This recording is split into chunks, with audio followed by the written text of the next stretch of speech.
नमस्कार, India first में आपका स्वागत है। मैं हूं प्रसन्न शाहने। इंडिया फर्स्ट के खास सेगमेंट एस्ट्रोलॉजी फर्स्ट में आज हम बात करेंगे दियों के त्यौहार दीपावली की। हमारे साथ पंडित विनोद गौतम जी हैं। बहुत स्वागत है पंडित जी।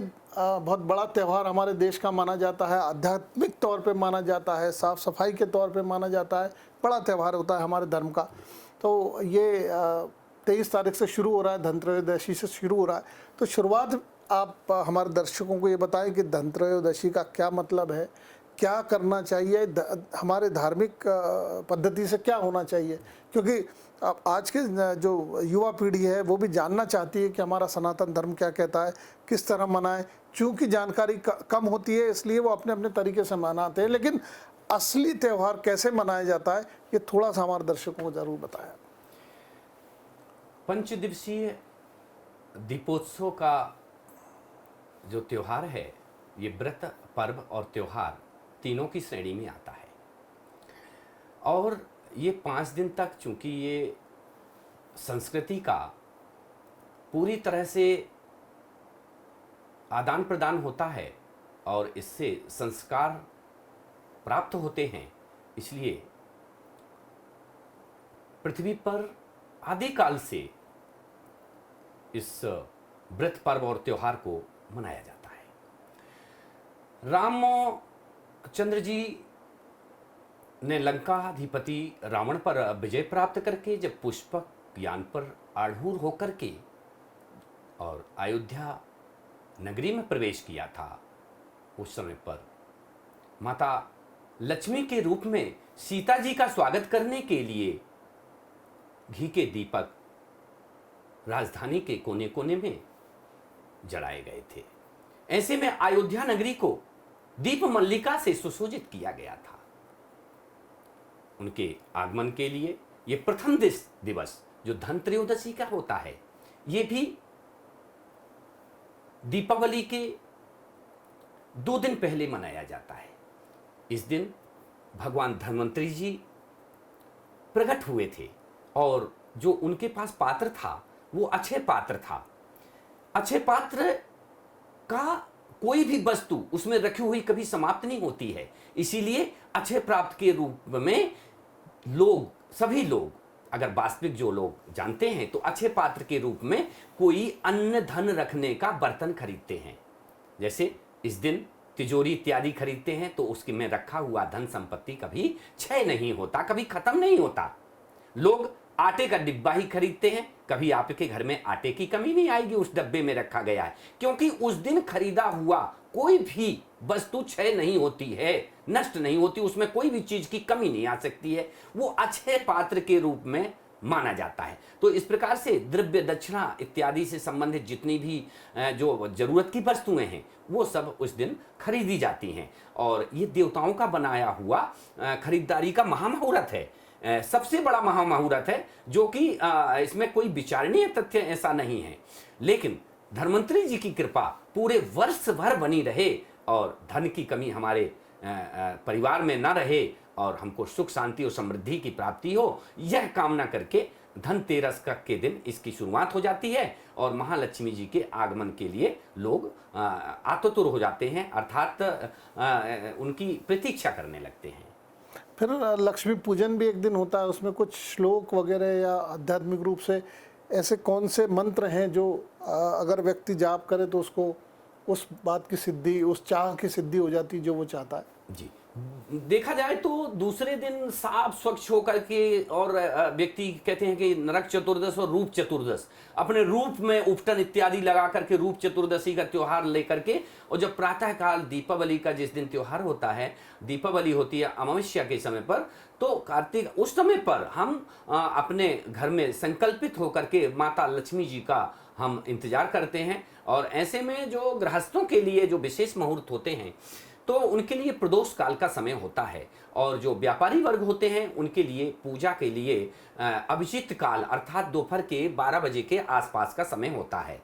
और तांत्रिक लोगों के लिए जो तंत्र विद्या, मंत्र सिद्धि इत्यादि जागृत करते हैं उनके लिए महानिशा काल का समय माना गया है।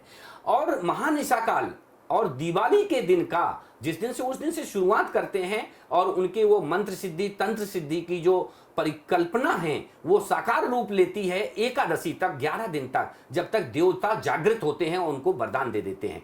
तो जो सिद्ध साधक और तांत्रिक लोग हैं वो महानिशा काल अर्थात अर्धरात्रि में, और जो गृहस्थ लोग हैं वो प्रदोष काल से ही माता लक्ष्मी जी के आगमन की प्रतीक्षा करते हैं। अपने घर को साफ स्वच्छ करके दरवाजे में रंगोली इत्यादि, बंधनवार, फूल इत्यादि से सजावट करके माता लक्ष्मी जी को कोने कोने में उनका इंतजार करते हैं, देखते हैं। माता लक्ष्मी जी विशेष तौर पर आपके मन और विश्वास के आधार पर जो आपके अन्याय और न्याय के क्रियाकर्म हैं उसके आधार पर आपको गति प्रदान करती हैं।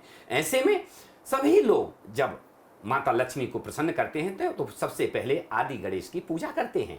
तो सबसे पहले जब आदि गणेश के साथ में कुल देवताभ्यो नमः, ग्राम देवताभ्यो नमः, स्थान देवताभ्यो नमः, वास्तु देवताभ्यो नमः, अपने घर का वास्तु को सभी का पूजन करके अपने पितृ देवताओं का स्मरण करते हुए और जो आपके बड़े बूढ़े हैं उनसे आप एक दीप का प्रज्वलन करवाते हैं। फिर माता लक्ष्मी जी का आवाहन करते हैं। ओम महालक्ष्म्यै नमः, ओम महालक्ष्म्यै नमः, ओम महालक्ष्म्यै नमः। इस प्रकार से आप पूरे विश्वास के साथ में जब महालक्ष्मी जी का आवाहन करते हैं फिर उसका पंचोपचार पूजन करते हैं। धूप, दीप, गंध, नैवेद्य इत्यादि ये पंचोपचार पूजन होता है।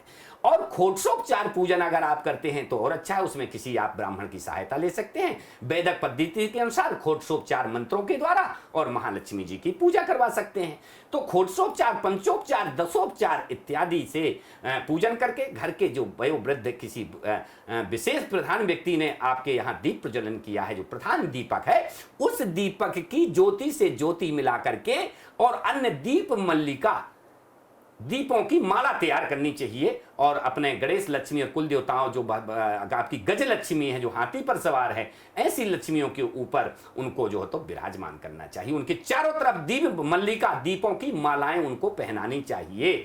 फिर उन दीप मल्लिकाओं को घर घर के विशेष कोने पर जहां पर हमारे घर के प्रतिनिधि जाते हों, चाहे वो कोई भी स्थान हो, आताल पताल और नीचे का स्थान, चाहे वो आकाश हो तो छत में दीपक रखें और बीच का स्थान हो जहां जहां भी हम निवास करते हैं वहां पर वो लक्ष्मी के रूप में दीपक रखें। और ऐसा करने से उनमें निरोगता, सुख, संपत्ति और शांति की स्थिति बनी रहती है। घर में सभी कोनों में सभी प्रकार का वस्तुओं का भंडार भरा रहता है। और इसी कामना के साथ माता जी का रात्रि में 12 बजे तक तो निश्चित तौर पर महानिशा काल में उनका कहते हैं प्रदोष काल से लेके और महानिशा काल में किसी भी समय आगमन हो सकता है। तो आप उस समय का इंतजार करें, भजन करें और लगातार ओम महालक्ष्मी नमः इस मंत्र का जाप करते रहें।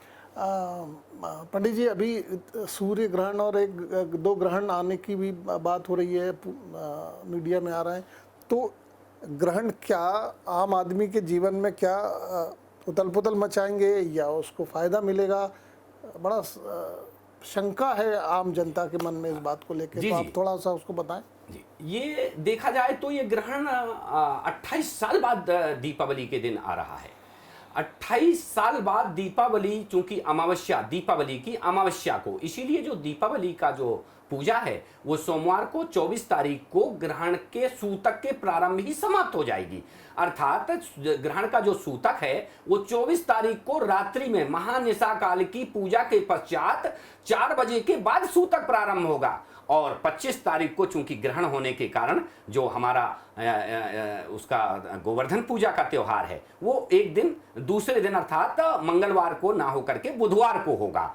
तो ऐसे में जो ग्रहण है ये चूंकि इस दिवाली की अमावस्या को तो पड़ ही रहा है, अमावस्या की समाप्ति पर लगभग ग्रस्तास्त्र सूर्य ग्रहण रहेगा, जब जिस समय पर मंगलवार को सूर्य अस्त हो रहा होगा, उसी समय पर वो ग्रहण का आदि अंत और मोक्ष चल रहा होगा। तो ये ग्रहण चूंकि स्वाति नक्षत्र में हो रहा है और देखा जाए तो इसके 15 दिन बाद ही चंद्र ग्रहण पड़ रहा है। मतलब दिवाली की अमावस्या को ग्रहण और देव दिवाली की पूर्णिमा को ग्रहण, ये दो ग्रहण एक पखवाड़े में पड़ना खतरे की घंटी है। ये भूकंप ला सकती है, युद्धादि जैसे हालत देश दुनिया में बना सकती है। और देखा जाए तो इस समय पर राजनीतिक स्थिति में उबाल आ सकता है, कई प्रदेशों की सरकारों में परिवर्तन की स्थितियां बन सकती हैं और कोई भी ग्रहण का प्रभाव आगामी 2 महीने तक परिलक्षित होता रहता है। तो ऐसे में प्राकृतिक प्रकोप, भूकंप और आतंकी स्थिति है, तटीय जो तूफान इत्यादि हैं, इससे प्राकृतिक नुकसान भी हो सकता है और राजनीतिक स्थितियां भी बिगड़ सकती हैं। बहुत बहुत धन्यवाद पंडित जी आपका। आपने बहुत अच्छे से दिवाली का क्या महत्व है हमारे समाज में उसको समझाया।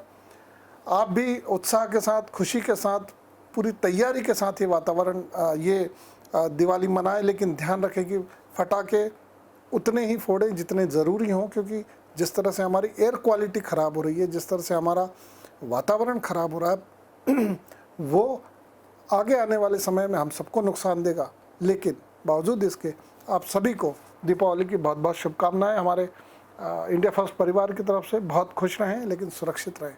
मुझे दीजिए इजाज़त। नमस्कार।